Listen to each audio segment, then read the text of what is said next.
আজকে দাদা মাছ আনলো বাজার থেকে, বোয়াল মাছ।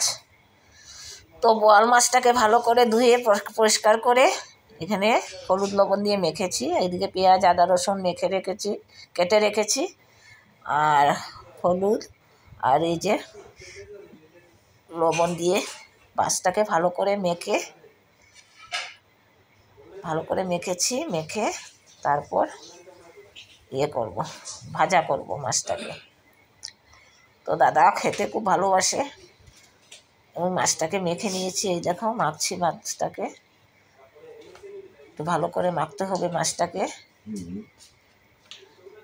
যে মেখেছি মাছটা, তারপর কড়াইটা গরম হয়ে গেছে, এখন তেল দিয়ে দিলাম। তেলটা ভালো করে গরম হওয়ার পর আগুনের স্টিমটা একটু কমিয়ে দিয়েছি। এখন একটু লবণ দিয়ে দিলাম যাতে মাছটা, এই যে স্টিমটা একটু কমিয়ে দিলাম, লবণটা দিয়ে তেলটাকে ভালো করে কড়াইয়ের মধ্যে লাগাইলাম। এখন মাছটা ভাজবো, ভালো করে ভাজিয়া মাছটারে উঠাই লইব। লাল করিয়া ভাজবো মাছটারে। এই দেখো মাছটারে লাল করিয়া ভাজবো। এখন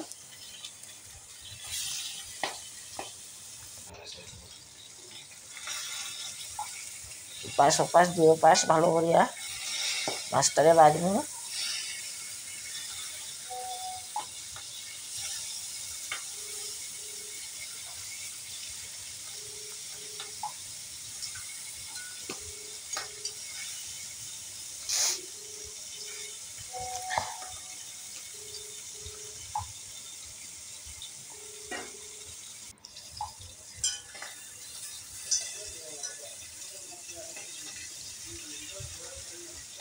মাছটা আমার ভাজা হয়ে গেছে। এখন আমি প্লেটের মধ্যে তুলে নিলাম মাছটা সব।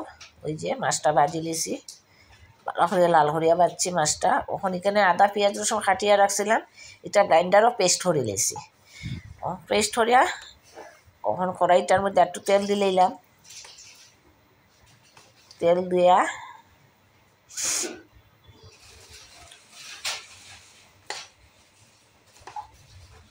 তেলটা গরম হয়ে গেছে, গরম হয়ে গেলে পরে ওই 2টা শুকনা লঙ্কা আস্তা আমি তেলের মধ্যে দিলাম। তো শুকনা লঙ্কাটা আমার যখন ভাজা হয়ে যাব, ভালো করিয়া লাল করিয়া, তখন আমি আদা রসুন পেঁয়াজ গ্রাইন্ডারও পেস্ট করিয়া রাখছি, ওই যে এটারে আমি এখন তেলের মধ্যে দিলাম।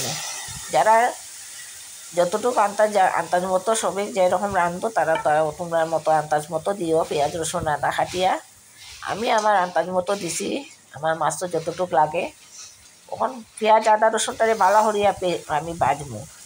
যত সময় পর্যন্ত পেঁয়াজটা ভাজা না হইব, তত সময় পর্যন্ত আমি ভাজতে থাকবো। তখন মোটামুটি ভাজা হয়ে গেছে। তখন ওইটার মধ্যে আমি হলুদ আমার আন্দাজ মতো দিলাম, পরে লঙ্কার গুঁড়াও দিলাম আমার আন্দাজ মতো। আমার যতটুকু মাছের মধ্যে লাগে অতটুকু দিলাম লঙ্কার গুঁড়া। আর আমি কিচ্ছু দিতাম না, সঙ্গে খালি লবণ দিমু। দিয়া মশলাটারে খুব ভালো করিয়া কষাইব। তোমরা এরকম খাইছো নি আমি যেরকম রান্না করি? আর যদি না খাইয়া তাহলে আমার মতো একদিন বানাইয়া তোমরা খাইয়া আমারে কমেন্ট করিও তোমরা আমার এই রান্নাটা তোমরা কীরকম লাগে। তোমরা খেয়ে কই থেকে দেখলাই আমি তো জানি না। তোমরা আমার কমেন্ট করিয়া আমার ভিডিওটা দেখিয়া কোন জায়গার থেকে দেখলাই এটা আমারে কমেন্ট করিও তোমরা কই থেকে দেখলাই, তাইলে আমি খুব বেশি খুশি হইব। ওখানে আমি লবণ দিলাইছি, দিয়ে আরও কত সময় আমি এই মশলাটারে কষাইব।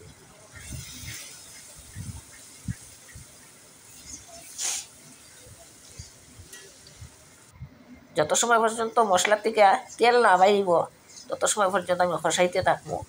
তো দেখো আমার মশলার থেকে তেল বাইরানি শুরু হয়ে গেছে, আমার মোটামুটি কষানি শেষ। এখন আমি জল দিলাম, দিয়া মশলাটারে লাড়াচাড়া করিয়া জলের সঙ্গে মিশাই লিমু, মিশাই লেছি। ওই দেখো মিশাই লেছি।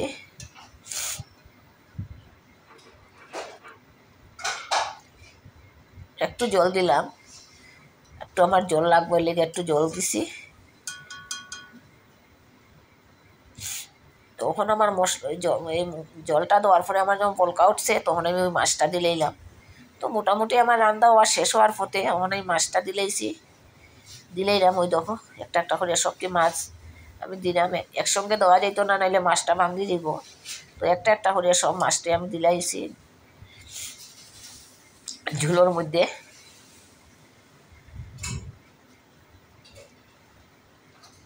তখন আমি চেনি দিয়া মাছটারে ভালো করে উল্টা পাল্টা করিয়া দিব, যাতে মাছের ঝোলটা মাছের ভিতরে গিয়া খুব ভালো করিয়া ঢুকতো। তারপরে আমি আরও 5-7 মিনিট আমি এটারে একটু জাল দিব, দিয়া আমার মাছটা নামাই লিমু। তো দেখো আমার মাছ চচ্চড়িটা হয়ে গেছে। তোমরা কীরকম লাগছে আমি জানি না, আমার তো খুব ভালো লাগছে। তোমরা দাদাই আমার হাতের এই মাছ চচ্চড়িটা খুব ভালো পায়। তো আমি মাছ চচ্চড়িটা রাঁধি লিয়েছি। তোমরাও একদিন বাসা এরকম বানাইয়া খাইও, খুব স্বাদ লাগে খাইতে। খাইয়া আমারে কমেন্ট করিও। আর যদিও আমার